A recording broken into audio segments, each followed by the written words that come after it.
News gallery অনুষ্ঠানে সবাইকে স্বাগত। এই অনুষ্ঠানে আমরা প্রতিদিনকার বিভিন্ন গুরুত্বপূর্ণ খবর নিয়ে কথা বলি, আলোচনা করি, খবরগুলোর ভেতরকার যে বিষয়গুলো আছে সেগুলো জানার চেষ্টা করি। আমাদের সঙ্গে অতিথি থাকেন। আজকে যে বিষয়টা নিয়ে কথা বলবো, অনেকগুলো বিষয় আছে আজকে। সড়ক, রাজধানী সড়ক নিয়ে কথা আছে। বাস মালিকরা শিক্ষার্থীদের হাফ ভাড়া সেটি মেনে নিয়েছেন। আবার নিরাপদ সড়কের দাবিতে শিক্ষার্থীরা আন্দোলন করেছে, সেটি আছে। অন্যদিকে নতুন একটা করোনা ভ্যারিয়েন্ট আসছে, সেটি নিয়ে আমরা চিন্তিত। সেটি কত দ্রুত বাংলাদেশে আঘাত হানতে পারে, এটি একটা আশঙ্কা তৈরি হয়েছে। আঘাত হানলে কী হবে সেটি নিয়ে আশঙ্কা আছে। অনেকগুলো খবর আছে, অনেকগুলো আশঙ্কার খবর আছে। একটা ভালো খবর আছে, বিশেষ করে যারা ঢাকা বিশ্ববিদ্যালয়ের শিক্ষার্থী তাদের জন্য একটা ভালো খবর। সেটি হচ্ছে ঢাকা বিশ্ববিদ্যালয়ের 100 বছর বা শতবর্ষ যে পূর্ণ হয়েছে, তার আনুষ্ঠানিক উদযাপনটা শুরু হচ্ছে আগামীকাল, অর্থাৎ বুধবার শুরু হচ্ছে এবং 5 দিন ব্যাপী অনুষ্ঠান শুরু হবে। সব কিছু মিলে আমরা আজকে ঢাকা বিশ্ববিদ্যালয়ের এই বিষয়টা নিয়ে একটু কথা বলতে চাই। ঢাকা বিশ্ববিদ্যালয়ের শতবর্ষ উদযাপন হচ্ছে একটা মাইল ফলক, এবং সেই সঙ্গে বাংলাদেশে উচ্চশিক্ষার অবস্থা কি সেটি নিয়ে আমরা একটু কথা বলতে চাই। দুটি ব্লেন্ড করে একটু আলোচনা করব। আমাদের সঙ্গে 3 জন আলোচক আছেন, একটু তাদের সাথে পরিচয় হয়ে নিই, তারপর আমরা আলোচনায় আসছি। আমাদের সঙ্গে আছেন ঢাকা বিশ্ববিদ্যালয়ের অর্থনীতি বিভাগের শিক্ষক অধ্যাপক রুশাদ ফরিদী। আমাদের সঙ্গে আছেন সাংবাদিক ও ঢাকা বিশ্ববিদ্যালয়ের সাবেক শিক্ষার্থী মাসুদ কামাল, এবং আমাদের সঙ্গে আছেন চট্টগ্রাম বিশ্ববিদ্যালয়ের আন্তর্জাতিক সম্পর্ক বিভাগের শিক্ষক অধ্যাপক ডক্টর ফরিদুল আলম, তিনি ঢাকা বিশ্ববিদ্যালয়ের শিক্ষার্থী ছিলেন। আপনাদের 3 জনকেই কৃতজ্ঞতা আমাদের সাথে যুক্ত হবার জন্য। আমি একটু মাসুদ কামাল, আপনাকে দিয়ে শুরু করতে চাই। আপনি সাবেক শিক্ষার্থী, ঢাকা বিশ্ববিদ্যালয়ের শতবর্ষ পূরণের আনুষ্ঠানিক উদযাপন শুরু হচ্ছে বুধবার। এই সময় এসে একজন শিক্ষার্থী, ঢাকা বিশ্ববিদ্যালয়ের সাবেক শিক্ষার্থী হিসাবে আপনার মূল্যায়নটা জানতে চাই ঢাকা বিশ্ববিদ্যালয় নিয়ে কি অবস্থায় আছে। দেখেন, আমি তো আসলে ইউনিভার্সিটি থেকে বেরিয়ে এসেছি প্রায় 33 বছর আগে। তো এখন আমি বৃদ্ধ টাইপের একজন। তো সেই সময়ে আমি 88-এ আমার মাস্টার্স কমপ্লিট হয়ে গেছে আর কি। তো তখন ফিজিক্যালি 88-এ তখন আমি বেরিয়ে এসেছি। তো সত্যি কথা বলতে কি, ইউনিভার্সিটি এরপর খুব বেশি যে আমার একটা যাওয়া হয়েছে তা নয়, বাট পাশাপাশি থাকি, সাংবাদিকতার সূত্রে বিভিন্ন সময় গিয়েছি। তারপর যখন চাকরি করছি তখন আমাদের অনেক জুনিয়র তারা ওখান থেকে বের হয়ে এসেছি, তাদের কাছে শুনেছি কিছু কিছু জিনিস। আমার নিজের ডিপার্টমেন্ট, আমি জার্নালিজমে পড়তাম, আমার ডিপার্টমেন্টের শিক্ষক যারা ছিলেন তারাও এখন নাই এখন আর কি। এবং যারা স্টুডেন্ট ছিলেন তাদের মধ্যে আমাদের জুনিয়রও অনেকে প্রফেসর হয়ে গেছেন আমাদের ডিপার্টমেন্টে। তাদের কাছে শুনি কিছু কিছু জিনিস, এবং সংবাদপত্রে দেখি, মানুষের আলোচনায় শুনি কিছু। তো সব মিলিয়ে না, ঢাকা ইউনিভার্সিটির বর্তমান যে অবস্থান, সেই অবস্থান নিয়ে আমি খুব একটা হ্যাপি না। এবং আমরা যখন পড়তাম তখনও যে খুব হ্যাপি ছিলাম আমি কিন্তু তাও বলি না। অনেকে বলে না যে আমাদের সময় ভালো ছিল, পরের দিকে খারাপ হয়ে গেছে, তাও না। আমাদের সময়ে আমরা কিন্তু সেই যে এখন যে কারণে আমি আনহ্যাপি, সেই কারণটা কিন্তু ওই সময় আমরা দেখেছি ঘটতে শুরু করেছিল। আচ্ছা, আমি যখন প্রথম এই ইউনিভার্সিটিতে ভর্তি হই তখন আমাদের ভিসি ছিলেন প্রফেসর ফজলুল হালিম চৌধুরী। তো আমি একটা খালি ঘটনা বলি, ওনার সময়কার ঘটনা। ওনার মেয়ে এখন টিচার ঢাকা ইউনিভার্সিটি। তো ফজলুল হালিম চৌধুরী যখন ছিলেন তখন এরশাদ সাহেব একবার ইউনিভার্সিটি, তখন এরশাদ সাহেব আমার আর কি, ইউনিভার্সিটি উনি অনির্দিষ্টকালের জন্য বন্ধ করে দিয়েছিলেন। যখন উনি খুলেছিলেন ফজলুল হালিম সাহেব নিজেই পদত্যাগ করে চলে গিয়েছিলেন, উনি ঢাকা ইউনিভার্সিটি ছেড়েই চলে গিয়েছিলেন। তো ইউনিভার্সিটির শিক্ষক বলতে, ভিসি বলতে আমরা কিন্তু এই ধরনের একটা ব্যক্তিত্ব সম্পন্ন মানুষই বুঝি। বাট আনফর্চুনেট, পরবর্তীতে এখন যা দেখছি আমার কেন যেন মনে হয় যে সেই ধরনের ব্যক্তিত্বের কোনো ছিটে ফুটো আমরা অনেকের মধ্যে দেখছি না। আমরা যখন পড়াশোনা করতাম তখন আমরা যখন টিচারদের দিকে তাকাতাম, বিশেষ করে আমরা মাঝে মাঝে মনে হতো কি এই টিচার দিকে তাকিয়ে আছে উনি বোধহয় এই গ্রহের মানুষ না, উনি বোধহয় অন্য গ্রহের কেউ। এরকম একটা শ্রদ্ধা মিশ্রিত একটা ওনাদের দিকে আমাদের দৃষ্টি থাকতো। হয়তো এটা অনেক আগের কথা, অনেক তখন হয়তো অনেক কিছু দেখিনি, ছোট ছিলাম, হয়তো বুঝিনি, আমাদের নিজস্ব জ্ঞানের হয়তো সীমাবদ্ধতা ছিল, হয়তো অতটা মিশিনি, এই জন্য হতে পারে। ওই যে একটা প্রবাদ আছে না যে বড় মানুষদের কাছে যেতে নেই, বেশি কাছে গেলে টের পাওয়া যায় যে ওনারা আসলে খুব সাধারণ মানুষ। হয়তো সেই কারণে হতে পারে, তখন তো আর কাছে যাওয়ার সুযোগ পেতাম না, দূরের থেকে দেখতাম। কিন্তু যখন এরপরে যখন এখন দেখি, মানে মাঝে মাঝে মনে হয় যে তাহলে আমরা যেটা ভাবতাম সেটি কিন্তু ভুল ছিল। মানে ইউনিভার্সিটির টিচারদের সম্পর্কে যে সমস্ত কথা শুনি, আমার ডিপার্টমেন্টের অনেক টিচার সম্পর্কে শুনি, এটা এই নকল করেছে, টিচাররা নকল করেছে, টিচাররা থিসিস নকল করে ডিগ্রি নিয়েছে, প্রমোশন বাগিয়েছে, যখন এগুলো শুনি মনে হয় যে আসলে তাহলে কি দাঁড়াবে? তাহলে ইউনিভার্সিটির সঙ্গে কি, মানে ইউনিভার্সিটির সম্পর্কে মানে মানুষের মনে যে একটা বিরাট একটা শ্রদ্ধা, সেটা কি আসলে আর অবশিষ্ট নেই, নাকি আসলে ওনারাই হারিয়েছেন, নাকি সেই শ্রদ্ধাটা আমরাই করতে ভুলে গিয়েছি, আমাদেরই অধঃপতন হয়েছে, বুঝি না। কোথাও বোধহয় একটা মনে হয় যে একটা মানে মানে সিনক্রোনাইজিং ঠিক মতো হচ্ছে না কিনা, এই আর কি প্রাথমিক একটা মানে জি আমার উপলব্ধি যেটা জি বললাম আর কি। ওনারা বলুন। জি, শিক্ষকের মান এবং ব্যক্তিত্ব নিয়ে আপনার একটু প্রশ্ন আছে, হতাশা আছে, সেটা বুঝলাম আমরা। নিশ্চয়ই আমাদের সঙ্গে মাসুদ কামাল থাকবেন আপনি, আমরা আবার আসবো আপনার কাছে। আমি একটু অধ্যাপক রুশাদ ফরিদ আপনার কাছে যাবার আগে আমি অধ্যাপক ডক্টর ফরিদুল আলম আপনার কাছে যেতে চাই। আমি আপনাকেও ঢাকা বিশ্ববিদ্যালয়ের সাবেক শিক্ষার্থী হিসেবে আসলে আপনার কাছে মূল্যায়নটা জানতে চাইবো। আপনার কাছে এই 100 বছর পূর্ণ হলো, অনুষ্ঠান হচ্ছে, সবকিছু মিলে মূল্যায়নটা জানতে চাইবো। আপনাকে অনেক ধন্যবাদ আমাকে আজকের এই অনুষ্ঠানে আমন্ত্রণ জানানোর জন্য। ঢাকা বিশ্ববিদ্যালয়ের 100তম প্রতিষ্ঠা বার্ষিকীর উদযাপন আগামীকাল থেকে শুরু হচ্ছে। আপনি আপনার শুরুর বক্তব্যে যেটি বলেছেন, এবং এই উপলক্ষে আমি ঢাকা বিশ্ববিদ্যালয়ের সকল ছাত্র, শিক্ষক, কর্মকর্তা, কর্মচারী সহ সংশ্লিষ্ট সবাইকে অভিনন্দন জানাচ্ছি। এবং সেই সঙ্গে আমি মনে করি এই গর্বের একটি অংশীদার আমি নিজেও, কারণ আমি নিজে ঢাকা বিশ্ববিদ্যালয়ের একজন ছাত্র ছিলাম, যদিও চাকরি সূত্রে বর্তমানে আমি চট্টগ্রাম বিশ্ববিদ্যালয়ে আছি।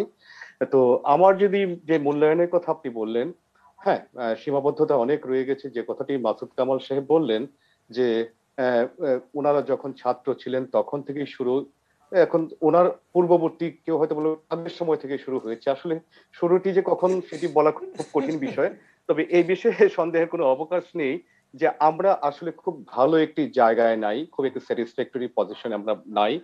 আর আপনি যদি দেখেন যে আমাদের উচ্চ শিক্ষার যে আপনি যে যে অবস্থাটি, আমরা হয়তো সংখ্যাগত দিক দিয়ে বর্তমানে বাংলাদেশে 150টিরও বেশি সরকারি বেসরকারি মিলে বিশ্ববিদ্যালয় রয়েছে, এবং প্রচুর পরিমাণ গ্রাজুয়েটরা প্রতি বছর বেরোচ্ছে। ঢাকা বিশ্ববিদ্যালয়ে বর্তমানে 7,000 শিক্ষার্থী ভর্তি করা হচ্ছে, আমাদের চট্টগ্রাম বিশ্ববিদ্যালয়ে 4-4.5 হাজার শিক্ষার্থী ভর্তি করা হচ্ছে, এবং সব পাবলিক বিশ্ববিদ্যালয়ে মিলে আমাদের 30-40 হাজার শিক্ষার্থী ভর্তি হচ্ছে। কিন্তু তারপরে অনেক সীমাবদ্ধতা রয়ে গেছে, অনেক ভর্তি হচ্ছে বেসরকারি বিশ্ববিদ্যালয়গুলোতে, এবং সব মিলে যতটুকু আমি জানি প্রায় 13-14 লক্ষ শিক্ষার্থী বিভিন্ন সরকারি বেসরকারি কলেজ বিশ্ববিদ্যালয়ে মিলে ভর্তি হচ্ছে। কিন্তু যে বিষয়টি হচ্ছে যে এত সরকারি বিশ্ববিদ্যালয়ের যে সংখ্যাগত যে দিক উন্নয়ন হয়েছে, বেড়েছে, বেসরকারি বিশ্ববিদ্যালয় অনেক বেড়েছে, শিক্ষার মানটি নিয়ে কিন্তু আমরা আসলে খুব একটা সন্তুষ্ট হতে পারছি না।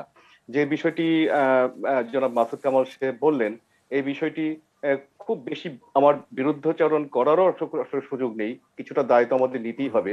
আসলে যে বিষয়টি হচ্ছে যে আমরা 1921 সালে প্রতিষ্ঠার পর থেকে আমরা যেটি দেখলাম যে 1923-24 সালে ঢাকা বিশ্ববিদ্যালয় কেন্দ্রীয় ছাত্র সংসদ প্রতিষ্ঠিত হয়েছে, এবং সেখানে মূল কাজটি ছিল ছাত্রছাত্রীদের স্বার্থগত যে বিষয়গুলোকে সেইগুলোকে সামনে নিয়ে, এবং জাতীয় জীবনে কিভাবে আমাদের বিশ্ববিদ্যালয়ের ছাত্রদেরকে ভবিষ্যৎ উন্নয়নের জন্য তৈরি করা যায় সেই বিষয়গুলোকে সামনে রেখে কাজ করা। এবং সেটা আমরা অনেকটা দেখেছিও। কিন্তু 1948 সালে প্রথমবারের মতো আমরা যেটা দেখলাম, মোহাম্মদ আলী জিন্নাহ যখন 23শে মার্চ, যখন মার্চ মাসে ঢাকা বিশ্ববিদ্যালয়ের কার্জন হলে উর্দুকে রাষ্ট্রভাষা করার দাবিতে দাবিটি জানালেন, ঢাকা বিশ্ববিদ্যালয়ের ছাত্র শিক্ষক সবাই কিন্তু সেটিকে প্রতিবাদ জানালো।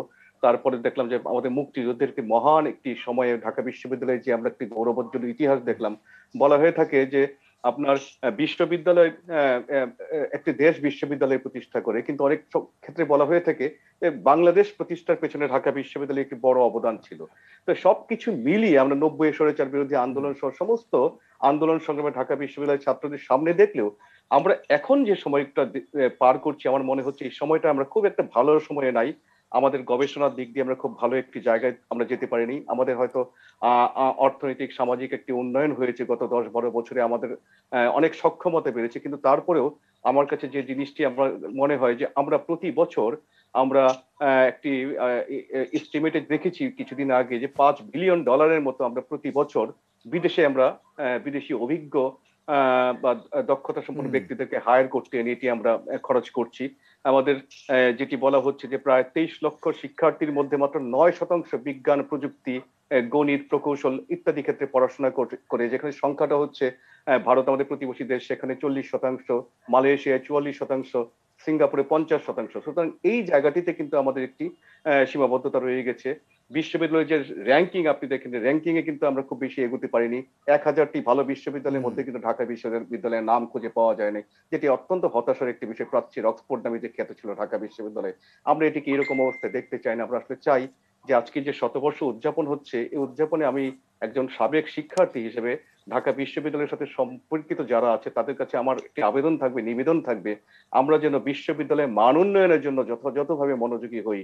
এবং যে কথাটি মাসুদ কামাল সাহেব বললেন, আমরা যেন ছাত্র শিক্ষক রাজনীতি সেটি একটি জাতীয় রাজনীতি সাথে একটা অংশ থাকবে, কিন্তু কথা হলো যে এটিকে যেন মুখ্য না করে আমরা বিশ্ববিদ্যালয়ে যে গুণগত শিক্ষাদান যে বিষয়টি, এদিকে আমরা অনেক পিছিয়ে রয়েছি। এটাই দিকে আসলে মনোযোগী হওয়ার অনেক সময় রয়েছে। বিশ্বায়নের সাথে তাল মিলিয়ে দেশকে আমরা 2041 সালে যদি একটি উন্নত বাংলাদেশে পরিণত করতে চাই, যেটি বর্তমান সরকারের একটি ইচ্ছা, সেদিকে যাওয়ার জন্য কিন্তু আমাদের মনে হয় এখন ঢাকা বিশ্ববিদ্যালয় সহ সমস্ত বিশ্ববিদ্যালয়গুলোর এদিকে বিশেষ মনোযোগী হওয়া দরকার। তা না হলে কিন্তু সরকারের এই যে একটি যে উদ্দেশ্য রয়েছে সেটি কিন্তু মার খেয়ে যাবে জি সাংঘাতিক। জি আহ, অধ্যাপক ডক্টর ফরিদুল আলম নিশ্চয়ই আমাদের সঙ্গে থাকবেন, আমরা আসবো আপনার কাছে। অধ্যাপক রুশদ ফরিদি, আপনার কাছে একটু আসতে চাই। ঢাকা বিশ্ববিদ্যালয়ে আপনি প্রতিনিধিত্ব করছেন, আলোচনা শুনছিলেন, অনেকগুলো অভিযোগ আছে, হতাশার কথা আছে। ঢাকা বিশ্ববিদ্যালয়ের শিক্ষার্থী মানে তাদের কাছে একটা ভালোবাসার জায়গা, গৌরবের জায়গা একজন শিক্ষার্থী হিসাবে, ঢাকা বিশ্ববিদ্যালয়ের শিক্ষার্থী হিসাবে। কিন্তু আমরা শতবর্ষ এসে একটা হতাশার কথাও কিন্তু শুনতে পাই। কেন এই অবস্থাটা, কেন? আচ্ছা, প্রথমে আমি একটা সংশোধন করে দিই। আমি অধ্যাপক বললে মনে হয় যে অধ্যাপক, যেটা প্রফেসর বলা হয়, আমি তো অধ্যাপক নই, আমি একজন সহকারী অধ্যাপক অধ্যাপক, জি। আছি। তো অধ্যাপক থেকে অনেক নিচে। আম, আর যেটি আপনি প্রশ্নটি মতো করলেন যে অধঃপতন কেন, মানে এটা তো আসলে নতুন কোনো আলোচনা না, এটা 100 বছর পূর্তি উপলক্ষে আচ্ছা, আমার কথা তো পরিষ্কার শোনা জি যাচ্ছে নাকি? জি, শোনা যাচ্ছে, শোনা যাচ্ছে। আচ্ছা। আহ, আমি আমার কিছু কাজ ছিল, মানে আমার একটা পরীক্ষা নিয়েছি, পরীক্ষার খাতা দেখছিলাম, রাত হয়ে গেছে 11টার সময়। এই কিছুক্ষণ আগে আমি ঢাকা ইউনিভার্সিটি থেকে ফিরছিলাম। তো ঢাকা ইউনিভার্সিটিতে আলোক ছটা এখন, মানে বর্ণিল সাজ, আপনি হয়তো ফেসবুকে দেখতে পাবেন। 100 বছর পূর্তি উপলক্ষে বিভিন্ন কালার হয়েছে। তো এইসব দেখে আমার যেটা সবসময় অনুভূতি হয়, এবং ঢাকা বিশ্ববিদ্যালয়ের জন্মদিনও পালন করা হয় 1লা জুলাই প্রতি বছর। আমার মনে হয় যে একটা আহ মারাত্মক মারণ ব্যাধিতে আক্রান্ত একজন মানুষ শুয়ে আছেন, যিনি আস্তে আস্তে মৃত্যু দিয়ে যাচ্ছেন। তাকে ঘিরে বিভিন্ন জন্মদিনের উৎসব, 100 বছরের উৎসব হচ্ছে। তো আমার কাছে মনে হয় যে এই 100 বছর, ঢাকা বিশ্ববিদ্যালয়ের 100 বছর পূর্তি উপলক্ষে আসলে আহ খুব আনন্দ উচ্ছ্বাস না করে একটা শোক সভা কতগুলো করলে আমার কাছে মনে হয় ভালো হতো। মিলাদ মাহফিল জাতীয় কিছু, যেখানে সবাই আলোচনা করতো যে 100 বছরে এই ঢাকা বিশ্ববিদ্যালয়ের অবস্থা এরকম চরম দুর্দশায় কিভাবে আসলো। মানে এই নিয়ে আলোচনা হলে আমার মনে হয় 100 বছরের পূর্তিটা হয়তো আরেকটু ফলপ্রসূ হতো আর কি। তো যাই হোক, আমার কাছে কারণ যদি বলেন, তো কারণ আসলে অনেকে অনেক কথা বলে। আম, আম, যেমন একটা কথা সবসময় আসে যে ঢাকা বিশ্ববিদ্যালয়ের গৌরবোজ্জ্বল ইতিহাস নিয়ে কথা আসে। গৌরবোজ্জ্বল ইতিহাস করতে আসলে আছে 52 ভাষা আন্দোলন, স্বৈরাচার বিরোধী কথাবার্তা, স্বৈরাচার বিরোধী আন্দোলন। তো এগুলো আসলে একটা বিশ্ববিদ্যালয়ের অ্যাচিভমেন্ট হওয়ার কথা না, তাই না? একটা বিশ্ববিদ্যালয়ের অ্যাচিভমেন্ট হওয়ার কথা তার একাডেমিক, তার কন্ট্রিবিউশন জাতিতে কতটুকু। তো সেই হিসেবে আমার মনে হয় ঢাকা বিশ্ববিদ্যালয়ের কন্ট্রিবিউশন 71, অন্তত 71-এর পর থেকে খুব বেশি না আসলে। এবং এটার মূল কারণটা হচ্ছে ঢাকা বিশ্ববিদ্যালয়কে রাজনৈতিক, ঢাকা বিশ্ববিদ্যালয় একটা পাবলিক বিশ্ববিদ্যালয়, তো পাবলিক বিশ্ববিদ্যালয় হিসেবে এটার মূল পৃষ্ঠপোষকতা আসে সরকার, একটা রাজনৈতিক সরকারের কাছ থেকে। তো একটা রাজনৈতিক সরকারের ঢাকা বিশ্ববিদ্যালয়ের কাছে প্রত্যাশাটা কি, এটা হচ্ছে সবচেয়ে গুরুত্বপূর্ণ জায়গা। কারণ তার প্রত্যাশা হচ্ছে যেরকম সে তার শক্তি আর অর্থ সেভাবেই ব্যয় করে একটা বিশ্ববিদ্যালয়ের পিছনে। তো একটা রাজনৈতিক সরকার, সে আওয়ামী লীগ হোক, সে বিএনপি হোক, সবাই কিন্তু ঢাকা বিশ্ববিদ্যালয়কে শিক্ষা প্রতিষ্ঠান হিসেবে দেখে না, দেখে এটাকে একটা রাজনৈতিক প্রতিষ্ঠান হিসেবে। তো যেহেতু রাজনৈতিক প্রতিষ্ঠান হিসেবে দেখে, সেহেতু তাদের ফোকাসটা ওইদিকে থাকে কিভাবে রাজনৈতিক ভাবে এটাকে কন্ট্রোল করা যায়। তো সেই জন্য শিক্ষার মান, গবেষণা, এগুলো কিন্তু লিস্ট অফ দ্য প্রায়োরিটি একটা রাজনৈতিক সরকারের ঢাকা বিশ্ববিদ্যালয়কে নিয়ে। কারণ ঢাকা বিশ্ববিদ্যালয় থেকে তাদের সবচেয়ে বড় স্পর্শকাতরতার জায়গা হলো যে ঢাকা বিশ্ববিদ্যালয় থেকে যদি কোনো রাজনৈতিক আন্দোলন ছড়িয়ে পড়ে, সেটা সারা দেশব্যাপী ছড়িয়ে পড়ে, তাই না? সেটার একটা বিরাট ইম্প্যাক্ট দেশের মধ্যে থাকে। তো রাজনৈতিক নেতৃত্বে সবসময় লক্ষ্য থাকে যে এই আন্দোলনটাকে নিয়ন্ত্রণে রাখা। তো এই ধরনের আন্দোলন নিয়ন্ত্রণে রাখতে গেলে এক ধরনের পেশি শক্তির প্রয়োজন হয়। তো এই জন্য মানে ঢাকা বিশ্ববিদ্যালয়ের সবচেয়ে বড় যেটা শক্তি, যেটা হয়তো অনেকে স্বীকার করবেন না, হয়তো অনেকে অস্বস্তি বোধ করেন বলতে, ঢাকা বিশ্ববিদ্যালয়ের সবচেয়ে মূল্য রাজনৈতিক নেতৃত্বের কাছে হচ্ছে এটা পেশি শক্তি। এবং পেশি শক্তি গুলো আসে হচ্ছে গিয়ে রাজনৈতিক ক্যাডার থেকে, যে ক্যাডারটা গ্রাম থেকে উঠে আসা একটা ছেলে, যে অনেক স্বপ্ন নিয়ে ঢাকা বিশ্ববিদ্যালয়ে পড়তে আসে, কিন্তু আবাসন সংকটের কারণে ঢাকা বিশ্ববিদ্যালয়ে একটা বাইরে থাকা অনেক খরচের ব্যাপার। তো একটা আবাসন পাওয়া তার কাছে একটা স্বপ্নের ব্যাপার। সেই আবাসন পুঁজি করে একটা পেশি শক্তি, তাকে ক্যাডার বানানো হয়, তাকে রাত 2টার সময় উঠে ট্রেনিং করানো হয়, তাকে আহ, বিভিন্ন জায়গায় নিয়ে যেয়ে তাকে বিভিন্ন ধরনের মানে একটা সহজ সরল গ্রামের আহ, যুবককে আস্তে আস্তে একটা কর্কশ রুক্ষ ক্যাডারে পরিণত করা হয়। এবং এটা একটা ম্যানুয়াল আছে, ফার্স্ট ইয়ারে কি করা হবে, সেকেন্ড ইয়ারে কি করা হবে।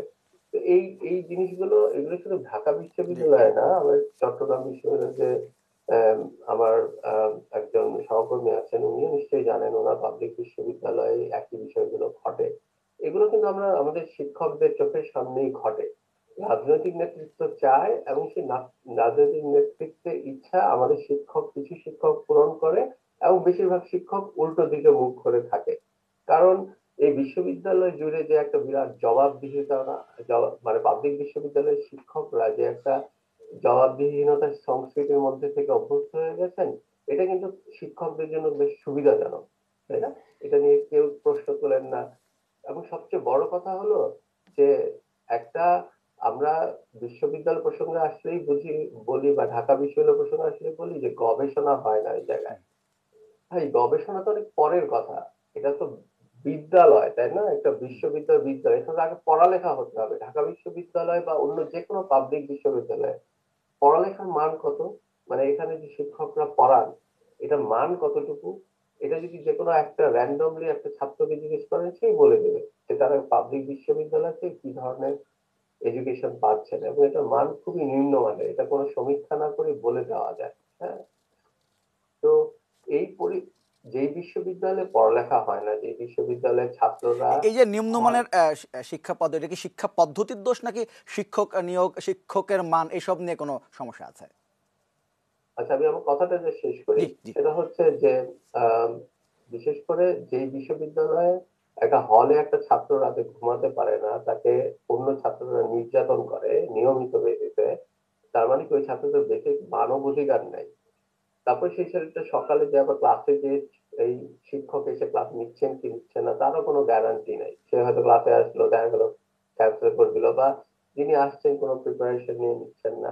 আমি ঢালাওভাবে কোনো কথা বলছি না, অনেক শিক্ষক আছেন যারা খুব যত্ন নিয়ে, খুব আন্তরিক ভাবে পড়ান, কিন্তু একটা কিন্তু এখানে কোনো জবাবদিহিতা নাই। একটা শিক্ষক যদি না পড়ায় ঠিকভাবে, তাকে কিন্তু তার পানিশমেন্ট হচ্ছে না, তার প্রমোশনের মধ্যে তার শিক্ষার কি কিরকম পড়িয়েছেন, ছাত্রদের কিরকম যত্ন নিয়েছে, এটা কোনো ক্রাইটেরিয়া নেই। তার প্রমোশনের মধ্যে আছে যে তাকে কতগুলো গবেষণাপত্র দিতে হবে, এবং সেগুলোর মান নিয়েও কোনো কিছু বলা নাই। সে একটা খুব নিম্নমানের কোনো একটা গবেষণা হলেও যে সেটা পার পাবে না তা না, অনেকে আবার গবেষণা না করেও হন। তার মানে কি, আমার একটা বিশ্ববিদ্যালয়ের মূল জায়গাটা হলো যে আপনার শিক্ষা, আমি আমার পাবলিক বিশ্ববিদ্যালয় গুলো তার শিক্ষকদের কি সিগন্যাল দিচ্ছে, বলছে যে we really don't care about তুমি কি ধরনের টিচিং করো, কি ধরনের ছাত্রদের জন্য কি করো, তুমি আমাকে কত, তোমার গবেষণাও যে করতে হবে তাও না, তুমি কতগুলো গবেষণা পত্র দিয়ে দিবা তাহলেই হবে। তো একটা বিশ্ববিদ্যালয়ের জবাবদিহিতার জায়গাটা যদি এরকম হয়, তাহলে সেই বিশ্ববিদ্যালয়ে কি পড়াশোনা হবে? জি। আমি আমি একটা কথা আগে বলেছি, আরেকবারও বলি, যে ঢাকা বিশ্ববিদ্যালয়ের যে জবাবদিহিতার সিস্টেম আছে, বা এনি পাবলিক বিশ্ববিদ্যালয় যেরকম ভাবে চলছে, এটা যদি হার্ভার্ড ইউনিভার্সিটিতে বসিয়ে দেওয়া হয়, হার্ভার্ড ইউনিভার্সিটি আগামী 50 বছরে একই জিনিস হয়ে যাবে। তো জিনিসটা হচ্ছে যে একটা মুদির দোকান থেকে শুরু করে একটা বিশ্ববিদ্যালয়, সব একটা জিনিস, একটা সিস্টেমের মধ্যে চলে, সেটা হচ্ছে ক্যারট এন্ড স্টিক। সেটা আপনি যদি ভালো কাজ করেন, ভালো কাজের জন্য ক্যারট থাকবে, মূলা থাকবে, মানে রিওয়ার্ড থাকবে, আর খারাপ কাজের জন্য পানিশমেন্ট থাকবে। এর কোনোটাই ঢাকা জি, বিশ্ববিদ্যালয়ে নাই। আপনি জবাবদিহিতা নিশ্চিতের দিকে জোর দিচ্ছেন, আমরা এই বিষয়টা নিয়ে কথা বলবো। তার আগে আমাদের ছোট্ট একটা বিরতির সময় হয়েছে, বিরতির পরে এসে আমরা আলোচনা করছি।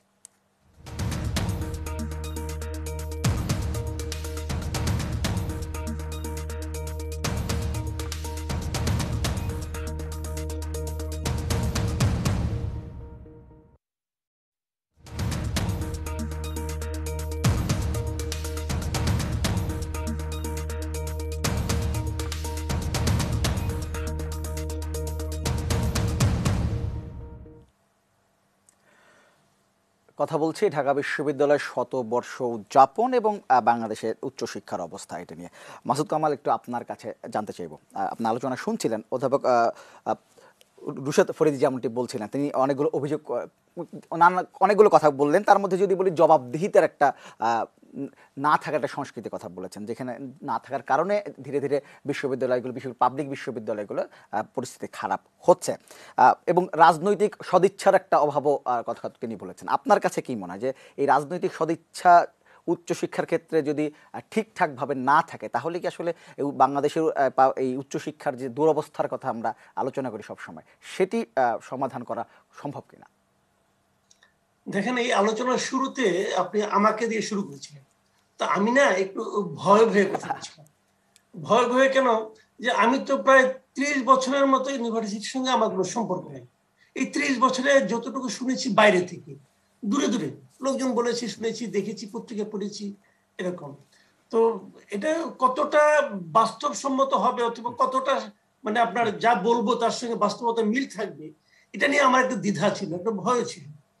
তো এখন আর যে দুজন কথা বললেন আমাদের এখানে, ফরিদুল আলম সাহেব অথবা রুশাদ ফরিদী সাহেব, ওনারা দুজনেই তো ইউনিভার্সিটির সঙ্গে একদম ওতপ্রোত ভাবে জড়িত। প্রতিদিন ওখানে ওনারা যান, কথা বলেন, ঢাকা ইউনিভার্সিটি হোক অথবা চিটাগাং ইউনিভার্সিটি হোক, পাবলিক ইউনিভার্সিটি। তো তো ওনাদের কাছে যেটা শুনলাম, শোনার পর মনে হলো কি যে আসলে বোধহয় আমি কমই বলেছি। তো মানে আসলে দূরে থাকাটাই ভালো, কাছে গেলে বোধহয় হতাশ হতে হয়। দেখেন, এই যে একটা কথা বললেন রুশাদ সাহেব, যে জবাবদিহিতার কথা, জবাবদিহিতাটা তো একজনে প্রশ্ন করবে, আরেকজন কি বললেন অথবা কি করলেন তার একটা ব্যাখ্যা দিবেন না। আমি একটা সহজ উদাহরণ দেব। আমি এই আলাপ করতে করতে আমি একটু নেটে ঘাটছিলাম আর কি, ঢাকা ইউনিভার্সিটির ডাকসু নির্বাচন নিয়ে। ডাকসু নির্বাচন গত বছর শেষ হয়ে গেছে, মেয়াদ শেষ হয়ে গেছে গত বছরের জুনে। তারপর তো হয়নি। কেন হয়নি? কোনো জবাবদিহিতা কিন্তু নাই। জবাবদিহিতা তো করতে হবে, এটা তো ইউনিভার্সিটি কর্তৃপক্ষের কাজ। ওনারা কেন ডাকসু নির্বাচন পরবর্তীতে দিলেন না, এই প্রশ্ন তো সাধারণ মানুষের মনে অবশ্যই আছে। প্রত্যেকের লোকের সঙ্গে ভিসি সাহেবের দেখা হয় না, দেখা হলে নিশ্চয়ই তারা জিজ্ঞাসা করতেন। আমার সঙ্গে দেখা হলে আমিও জিজ্ঞাসা করতাম। দেখা হয় না, প্রশ্ন উচ্চারিত হয় না, কিন্তু এই প্রশ্ন তো রয়েছে সবার মনে। সবার মনের যে প্রশ্নটা, সেই প্রশ্নের ব্যাপারে উনি কি ভাবছেন? দেখেন, একটা এই কালকে যে শতবর্ষ উদযাপন হচ্ছে, এই উপলক্ষে যে প্রেস ব্রিফিংটা হয়েছিল, সেখানে উনি যে কথাগুলি বলেছেন, কি কথা বলেছেন? উনি প্রথমে বলেছেন ডাকসু নির্বাচন খুবই প্রত্যাশিত, তার মানে এটা দেওয়া উচিত, প্রত্যাশিত। তারপরে উনি কি বলেছেন? বলেছেন ডাকসু নির্বাচন আয়োজনে জন্য সব মহলের আন্তরিক সহযোগিতা থাকা যেমন প্রত্যাশিত, তেমনি ভাবে পুরো জাতীয়ভাবে গণতান্ত্রিক মূল্যবোধ চর্চার একটা সংস্কৃতিও আরো শক্তিশালী করা জরুরি। এই ওনার বক্তব্য। কি বুঝলেন ভাই? আপনি কি বুঝলেন? আমি কি বুঝলাম? কে কি বুঝলো?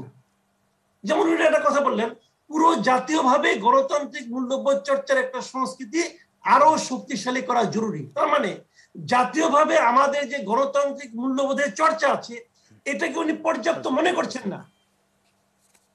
একজন ভিসি বলছেন উনি পর্যাপ্ত মনে করছেন না। উনাকে যে নিয়োগ দিয়েছে যে রাজনৈতিক দল আওয়ামী লীগ, সে আওয়ামী লীগও কি তোমার এই বক্তব্যের সঙ্গে একমত হবেন? হবেন কিনা? হবেন না। কে হবেন? আমি হব? আমি হব না। উনি বললেনটা কি?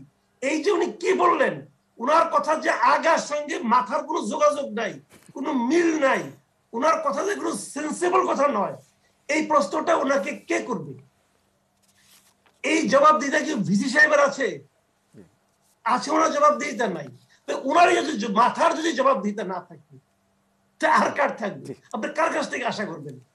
দেখেন, বিশ্ববিদ্যালয়ে কিন্তু ওনারা শিক্ষক প্রফেসর বললেন, আমি নিজে যেটা ফিল করি, বিশ্ববিদ্যালয়ে কিন্তু ক্লাসরুমটা নয়। বিশ্ববিদ্যালয় কিন্তু একটা এনভায়রনমেন্ট, পুরো পরিবেশ মিলেই কিন্তু বিশ্ববিদ্যালয়। যে কারণে বিশ্ববিদ্যালয়ের ক্যাম্পাস থাকাটা জরুরি। তারা হলে তো অনলাইনে ক্লাস হতে পারতো সব জায়গায়। তারা হলে তো নিজস্ব ক্যাম্পাস করার জন্য পাবলিক কি আপনার প্রাইভেট ইউনিভার্সিটির এত চাপ থাকতো না। ক্যাম্পাসটা তো ইম্পর্টেন্ট। সেই ক্যাম্পাসের পরিবেশটা কি আছে? পরিবেশ ও রুসার সাহেব যে কথাটা বললেন, চরম হতাশার কথা উনি বললেন, কিন্তু উনি বিশ্ববিদ্যালয়ের টিচার, উনি দেখে আসছেন, উনি বলছেন যে মৃতপ্রায়। তো এই যে কথাটা শুনতে হয়, আমি কি শোনার জন্য প্রস্তুত? এই বিশ্ববিদ্যালয় কার টাকায় চলে? আমার আপনার টাকায় চলে, সবার টাকায় চলে।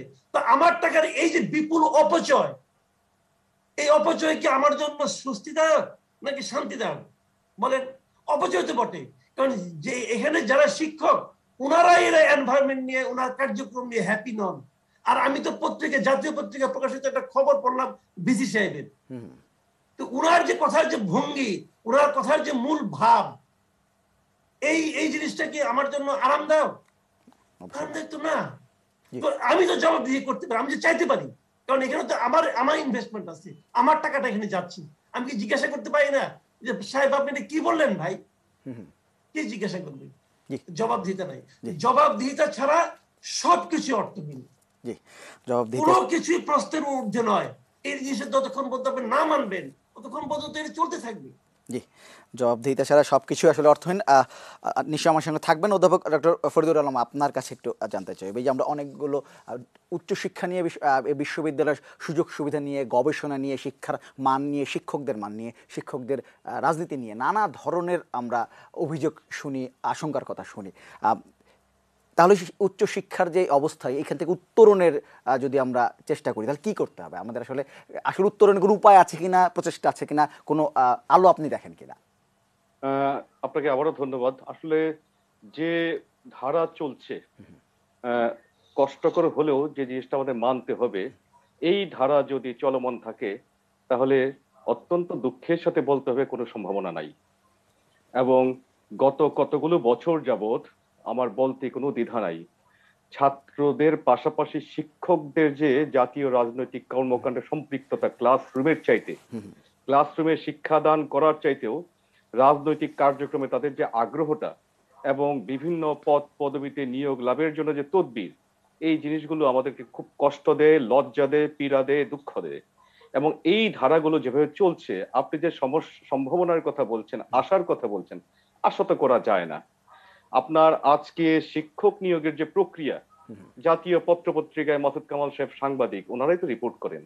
ওনারা কি রিপোর্ট করছেন, সেই রিপোর্ট তো নিশ্চয়ই, সেই রিপোর্টগুলো নিয়ে তো চ্যালেঞ্জ হয় না। কোনো বিশ্ববিদ্যালয়ের পক্ষ থেকে তো আপত্তি উত্থাপন করা হয় না যে আপনারা এই ধরনের রিপোর্ট কেন করলেন, আমাদের মানহানি হয়েছে, আপনার বিরুদ্ধে মামলা করা হবে। হচ্ছে তো, এই ঘটনাগুলো তো ঘটছে। 3 জনের জন্য বিজ্ঞাপন দিলেন, আপনি 5 জন নিয়োগ করলেন। আচ্ছা, নিয়োগ করতে পারেন যদি সব পদ থাকে, কিন্তু সেইগুলোর পেছনে এক ধরনের পলিটিক্যাল মোটিভেশন থাকে। তো এই সমস্ত বিষয়গুলো, আজকে ক্লাসরুমের যে শিক্ষা, আজকে আমার আসলে অনেকগুলো বিষয় এখানে জড়িত আছে। আমি নিজেও দেশের বাইরেও পড়াশোনা করেছি। দেশের বাইরে পড়াশোনা করে আমি যে জিনিসটা দেখেছি, রুশাদ সাহেব যে কথাটি বললেন যে অন্যান্য কয়েকটি বিশ্ববিদ্যালয়ের কথা বললেন, সেইখানে হলে সেই তাদের অবস্থা আমাদের মতোই হতোই তো আসলে। আমি যেখানে যেসব জায়গায় পড়াশোনা করেছি, পড়াশোনা করতে গিয়ে দেখেছি 9টার সময় যদি ক্লাস থেকে 9টার ক্লাসে 5 মিনিট আগে শিক্ষক ক্লাসে বসে থাকেন, একে একে করে ছাত্ররা ঢুকতে থাকে। আমি নিজেও এরকম অবস্থায় পড়াশোনা করে আসছি। তো আমাদের এখানে কি হয়, শিক্ষকরা এমনও ঘটনা ঘটে, হ্যাঁ, যে ছাত্ররা ক্লাসে বসে আছে, কোনো শিক্ষক হয়তো ক্লাস নিলেন কি নিলেন না, তিনি হয়তো জানানোর প্রয়োজন মনে করলেন না। অনেক সময় দেখা যায় জানায়, অনেক সময় জানানোর প্রয়োজন মনে করলেন না। এরকম ঘটনাও ঘটছে। আবার ঢালাও ভাবে কিন্তু আমি অভিযোগ করছি না, কারণ তার সেই ক্ষেত্রে আমার নিজের গায়েও বা আমাদের গায়ে, আমাদের কমিউনিটির গায়ে অভিযুক্ত লাগবে, আমি সেটিও বলছি না। অনেক শিক্ষক আছেন কমিটেড, অনেক শিক্ষক আছেন কমিটেড। কিন্তু যে কথাটি রুশাদ সাহেব বলেন, তার কথার রেফারেন্স দিয়ে আমি বলতে পারি যে এইখানে শিক্ষকের যে আপনার পেশাগত দক্ষতা, মান, গবেষণা, এইগুলোর উপর তো ভিত্তি করে তার পদোন্নতি বা তার চাকরি আছে কি নাই এগুলো নির্ধারণ করা হয় না। বরং অনেক ক্ষেত্রে এরকম হতে পারে যে আজকে আমরা যারা কথা বলছি, আমাদের এই কথাগুলো কারো মর্মপীড়ার কারণ হতে পারে, যার কারণে সবসময় এসব কথা বলতে অনেক সময় একটু শঙ্কিত হতে হয়, একটু সন্ত্রস্ত হতে হয়। তো এই যে বিষয়গুলো, এইগুলো কিন্তু খুব ভালো কালচার না। আজকে যে রাজনীতিকীকরণ বিশ্ববিদ্যালয়গুলোতে চলছে, এই রাজনীতিকীকরণ তো বিশ্ববিদ্যালয়ের কাছে প্রত্যাশিত ছিল না। যে বিশ্ববিদ্যালয় কেন্দ্র করে ঢাকা বিশ্ববিদ্যালয় বাংলাদেশের স্বাধীনতা অর্জনের সাথে ঢাকা বিশ্ববিদ্যালয়ের ইতিহাস ওতপ্রোতভাবে জড়িয়ে আছে। পরবর্তী সময়ে আমি যখন ঢাকা বিশ্ববিদ্যালয়ের ছাত্র ছিলাম তখন বাংলাদেশের বিশ্ববিদ্যালয়ের সংখ্যা ছিল 8টি, বর্তমানে সরকারি বিশ্ববিদ্যালয়ের সংখ্যা 50 ছাড়িয়ে গেছে। কিন্তু আমরা কিন্তু মানের দিকটি যেটি বলছি আমরা সেই মানটা দেখতে পাচ্ছি না। এবং বিষয়টা মাঝে মাঝে এরকম মনে হয় এইসব বিশ্ববিদ্যালয়গুলো কি আসলে এক ধরনের রিহ্যাবিলিটেশন সেন্টারে পরিণত হয়েছে কিনা, এটা মাঝে মাঝে শঙ্কা লাগে। কেননা আপনি যেটি দেখছেন যে শিক্ষক, কর্মকর্তা, কর্মচারী এই সমস্ত যে নিয়োগ প্রক্রিয়া এবং পরবর্তী সময়ে তাদের যে পেশাগত দায়িত্ব পালনের ক্ষেত্রে কিন্তু আমরা যে জবাবদিহিতার জায়গাগুলো আমরা কিন্তু সেরকম ভাবে দেখতে পাই না। এটি অত্যন্ত একটি দুঃখের বিষয়। এবং যার কারণে আমরা যেটি দেখছি যে এই বিশ্ববিদ্যালয়গুলোকে নিয়ে আসলে আমরা যেটি মানে কি করণীয়, হ্যাঁ করণীয় তো অনেকই আছে। করণীয় হচ্ছে বিশ্ববিদ্যালয়গুলো যেন বিশ্ববিদ্যালয়ের মতোই কার্যক্রম পরিচালনা হচ্ছে। আজকে স্কুলের ছাত্ররা যদি নিরাপদ সড়কের আন্দোলনের জন্য রাস্তায় ঝাঁপিয়ে পড়ে, আমাদের বিশ্ববিদ্যালয়ের ছাত্ররা কোথায়? আজকে হাফ ভাড়ার দাবিতে ছাত্ররা গত কয়েকদিন ধরে দেখছি রাস্তায় আন্দোলন করছে, যৌক্তিক দাবি, সেই দাবিটি আজকে অর্জিত হয়েছে। তার আগে আমরা কয়েক মাস আগে দেখেছি নিরাপদ সড়কের দাবিতে স্কুলের শিক্ষার্থীরা আন্দোলন করেছে। আমরা বিশ্ববিদ্যালয়ের শিক্ষার্থীদের এই ধরনের আন্দোলনে এখনো সম্পৃক্ত হতে দেখি না, বরং রাজনৈতিক কর্মকাণ্ডের সাথে যেভাবে সম্পৃক্ত হয়ে যাচ্ছে, সেই সরকার দলীয় রাজনীতির সাথে, সরকার বিরোধী দলীয় রাজনীতির সাথে, এই ধরনের রাজনীতি তো ছাত্রদের কাছে কাঙ্ক্ষিত না। ছাত্র রাজনীতির মানে তো এই না যে জাতীয় রাজনৈতিক দলগুলোর সাথে তারা লেজুর ভিত্তি করবে। এই সবকিছু কিন্তু অনেকগুলো বিষয় পরিবর্তন হতে হবে। অর্থাৎ যে ধারায় চলছে কমপ্লিট একটা ডিফারেন্ট ধারা যদি আমরা সৃষ্টি করতে না পারি, তাহলে এই প্রচলিত যে ধারা, এই ধারার সংস্কারের মাধ্যমে কিন্তু আপনি উচ্চ শিক্ষা বা আমাদের যে বিশ্ববিদ্যালয়গুলোর মান উন্নয়নে আপনি খুব একটা বেশি কিছু প্রত্যাশা করতে পারবেন, বেশি কিছু করতে নিশ্চয়ই আমাদের সঙ্গে থাকবেন। আমরা আবার আসবো আপনার কাছে। রুশাদ ফরিদী, আপনার কাছে জানতে চাইবো গবেষণা নিয়ে, বিশ্ববিদ্যালয়গুলোতে গবেষণা নিয়ে এক ধরনের হতাশার কথা শোনা যায় যে গবেষণা হচ্ছে না। এই গবেষণাটি কি আসলে অর্থের অভাবে হচ্ছে না, সুযোগ সুবিধার অভাবে হচ্ছে না, নাকি আগ্রহ নেই, নাকি আসলে সামর্থ্যই নেই এই গবেষণা করা? কি কারণে গবেষণার বিষয়টি হচ্ছে না একদম বা পিছিয়ে আছে? আচ্ছা, গবেষণার বিষয়টা নিয়ে আমার মন্তব্যটা একটু নন ট্র্যাডিশনাল। কারণ পশ্চিমা একাডেমিয়া যেভাবে বিশ্ববিদ্যালয়ের মধ্যে গবেষণাটা নিয়ে এসেছে সেটা নিয়ে আমার খুব ঘোরতর আপত্তি আছে। পশ্চিমা বিশ্ববিদ্যালয় বা আন্তর্জাতিক বিশ্ববিদ্যালয়ে যেটা হয় যে পাবলিশ অর পেরিশ, মানে আপনি যদি গবেষণা না করে কোনো গবেষণাপত্র উন্নত মানের গবেষণা যেখানে সেখানে পত্রিকা ছাপিয়ে সেখানে গবেষণা না পত্র ছাপানো সেরকম না, একটা পিয়ার রিভিউড আন্তর্জাতিক মানের জার্নালে যদি আপনি না ছাপাতে পারেন নির্দিষ্ট সংখ্যক একটা নির্দিষ্ট সময়ের মধ্যে, তাহলে আপনার চাকরি আসলে থাকে না। তো পাবলিশ অর পেরিশ বলা হয়। আপনি হয় পাবলিশ করেন, গবেষণা করেন, নয় আপনি ঝরে যান। তো এটা হচ্ছে একটা আন্তর্জাতিক নিয়ম। কিন্তু সেই নিয়মটা আসলে আমার কাছে মনে হয় যে এটা একটা নিও লিবারাল সিস্টেম, যেখানে আসলে বিশ্ববিদ্যালয়কে এক ধরনের বাণিজ্যিকরণ প্রক্রিয়ার মধ্যে আনার জন্য গবেষণার মতো একটা মহৎ এবং অতি মানে একটা গুরুত্বপূর্ণ কাজকে জাস্ট একটা বাণিজ্যিকরণ করা হয়েছে আর কি পশ্চিমা বিশ্বে। তো এখন সেটা নিয়ে আরো বিস্তারিত আলোচনা পরে হতে পারে। কিন্তু আমি যদি বাংলাদেশে আসি, বাংলাদেশের পাবলিক বিশ্ববিদ্যালয়তে যেটি হয়েছে, তারা সেই গবেষণা এবং আমরা বাইরের ইউনিভার্সিটি গুলো থেকে পড়ে এসেই গবেষণা সম্বন্ধে ব্রেন ওয়াশড হয়ে বলি যে বিশ্ববিদ্যালয়ে গবেষণা করতে হবে, বিশ্ববিদ্যালয়ের মূল কাজ হচ্ছে গবেষণা। কিন্তু এই গবেষণার মূল ধোয়া তুলে আমাদের আসল যে কাজটা ক্লাসরুমে শিক্ষকতা করা, সেটা করতেই আমরা ভুলে যাই। এবং মানে সেটা একটা অজুহাত তুলি, আমরা গবেষণার ধোয়া তুলি কিন্তু গবেষণাও করি না, আবার মূল কাজ যে পড়ানোটা ক্লাসরুমে সেটাও করি না। একটা গবেষণাগারের মূল কাজ হতে পারে গবেষণা, কিন্তু একটা বিশ্ববিদ্যালয় যেটা নামের মধ্যে আছে বিদ্যালয়, সেখানে মূল কাজ হচ্ছে যে সেখানে যে 30-35 হাজার স্টুডেন্ট আসছে তাকে পড়ানো, তার টেক কেয়ার করা। এটা হচ্ছে একটা শিক্ষকের। আমি আমার পরিচয় দিই যে আমি ঢাকা বিশ্ববিদ্যালয়ের শিক্ষক, আমি পরিচয় দিই না আমি ঢাকা বিশ্ববিদ্যালয়ের গবেষক, তাই না? তো এই একটা বিশ্ববিদ্যালয়ে গবেষণা হচ্ছে না এটা বলে আমরা আসলে ঢাকা বিশ্ববিদ্যালয়ের মূল প্রবলেমটাকে ডাইলুট করে ফেলি। মূল প্রবলেমটা হচ্ছে এখানে আসলে পড়ানোই হচ্ছে না, পড়াশোনার মান, শিক্ষার্থীদের পড়াশোনার মান, তাদের টেক কেয়ার করা, এগুলো কোনো কিছুই হচ্ছে না। তো সেই দিকে আসলে আমাদের আগে ফোকাস করতে হবে। একটা তৃতীয় বিশ্বের এতে আমাদের গবেষণা করার ক্যাপাসিটি কতটুকু আছে, কোন বিষয়ে কতটুকু করার দরকার আছে, সেগুলো আসলে আরো পরের প্রশ্ন। আমাদের প্রথমে ফোকাস করা উচিত আমাদের শিক্ষার মান, শিক্ষার্থীদের হিউম্যান রাইটস আগে এস্টাবলিশ করা উচিত। এখন এখানে প্রশ্ন আসতে পারে যে আসলে ঢাকা বিশ্ববিদ্যালয়ে বা অন্য পাবলিক বিশ্ববিদ্যালয়ে কেন এই অবস্থাটা চলছে। এখানে আসলে আমি বলবো যে বিশ্ববিদ্যালয়ের শিক্ষকরা হচ্ছে বেনিফিশিয়ারি। দেখেন, এই বিশ্ববিদ্যালয়ে একজন শিক্ষক যদি কোনো কথা না বলে, চুপচাপ থাকে, বোবা কালা হয়ে থাকে, তার এর চেয়ে আরামের চাকরি কিন্তু নাই। সে যদি একটা সেমিস্টারে আপনার অর্ধেক ক্লাসও নেই, কেউ একটা শব্দ উচ্চারণ করবে না। হ্যাঁ, মানে বেশিরভাগ ক্ষেত্রে, আমি অনেক ক্ষেত্রে দেখছি, এর ব্যতিক্রম নিশ্চয়ই আছে, কিন্তু কেউ যদি একটু প্রতিবাদী হয়, যেমন আমি ঢাকা বিশ্ববিদ্যালয়ে 100 বছরের ইতিহাসে মনে হয় একমাত্র শিক্ষক যে দুইবার বাধ্যতামূলক ছুটিতে আমাকে পাঠানো হয়েছে। শেষমেশ আমাকে মামলা করে, রিট করে, 2 বছর মামলা করে আমাকে ফিরে আসতে হয়েছে, জাস্ট বিকজ আমি এইসব অন্যায় অনিয়মের বিরুদ্ধে প্রতিবাদ করেছি। এবং মামলায় রায় আসার পরেও আমাকে দেওয়া হয়নি। তখন আমি একটা ব্যানার হাতে আমার ডিপার্টমেন্টের চেয়ারম্যানের সামনে দাঁড়িয়েছি যে আমি শিক্ষক, আমি ফিরতে চাই। তো এটা নিয়ে বেশ মিডিয়াতে হইচই হলো। তারপর এইসব করে, এত নাটক টাটক করে আমাকে ফিরতে হয়েছে জাস্ট শিক্ষকতা করার জন্য। আমার সামাজিক বিজ্ঞান অনুষদের সিঁড়িতে ক্লাসও নিতে হয়েছে। হ্যাঁ, তো এখন ব্যাপারটা হলো যে এটা হলো যদি একজন শিক্ষক প্রতিবাদ করে, আর যদি প্রতিবাদ না করে, এর চেয়ে আরামের চাকরি পৃথিবীতে আর নাই।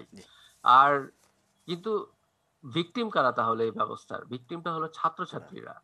এখন প্রশ্নটা হচ্ছে, ছাত্রছাত্রীরা এই যে একটা নিম্নমানের শিক্ষা পাচ্ছে, একটা অনিয়ম পাচ্ছে, নির্যাতিত হচ্ছে, এগুলা শিক্ষকরা দেখছে না, এই নিয়ে ছাত্রছাত্রীরা কেন প্রতিবাদ করে না? তারাই তো সবচেয়ে বড় ভিকটিম। ছাত্রছাত্রীরা প্রতিবাদ করে না কারণ তারা মনে করে যে তারা একটা অলমোস্ট বিনা পয়সায় পড়তে আসছে, একটা ফ্রি কোনোভাবে একটা সার্টিফিকেটটা গছাইতে পারলেই হলো, পরেই তো তারপরে চাকরি করতে যাবো, এই কি পড়লাম না পড়লাম এইসব নিয়ে তো কোনো মাথা ঘামানোর কিছু নাই। আর বিসিএস যখন থেকে নতুন পে কমিশনের উপর আকর্ষণীয় হয়েছে, তারা ফার্স্ট ইয়ার থেকে ইয়ে পড়ে, বিসিএস পড়ে। আপনি লাইব্রেরির সামনে দেখবেন যে লম্বা সিনেমা, কোনো হিট সিনেমা করলে যেরকম একটা লাইন হয়, লাইব্রেরির সামনে এরকম লাইন। তো আপনি মনে করবেন যে বাপ রে বাপ, শিক্ষার্থীরা তো জ্ঞানের আলো, জ্ঞান আহরণের জন্য মনে হয় একেবারে রাতে ঘুম হচ্ছে না তাদের, কিন্তু যে দেখবেন যে সারি সারি MP3 বিসিএস এর গাইডলাইন, গাইড বুক পড়া। তো এটার দায়টা কার? এটার দায় কিন্তু শিক্ষার্থীদের, আমাদের শিক্ষকদের। আমরা ক্লাসরুমে তাদের পড়াচ্ছি না, তাদের স্কিল দক্ষতা অর্জন করাচ্ছি না, তাদেরকে সেরকম আশার আলো দিচ্ছি না, যার ফলে তারা এই দেশের সবচেয়ে আকর্ষণীয় চাকরির বিসিএস, সেটার দিকে তো তারা ছুটবে। আমাদের সময় শেষ হয়ে গেছে, এই দায়িত্ব আমাদের। তো আমি শেষ কয়েক সেকেন্ডে বলবো, এই জন্য আমি আপনার এই অনুষ্ঠানের মাধ্যমে বলবো, শিক্ষার্থীরা হচ্ছে এখানে ভিকটিম। তারা যদি সচেতন না হয়, তাহলে এই অবস্থা।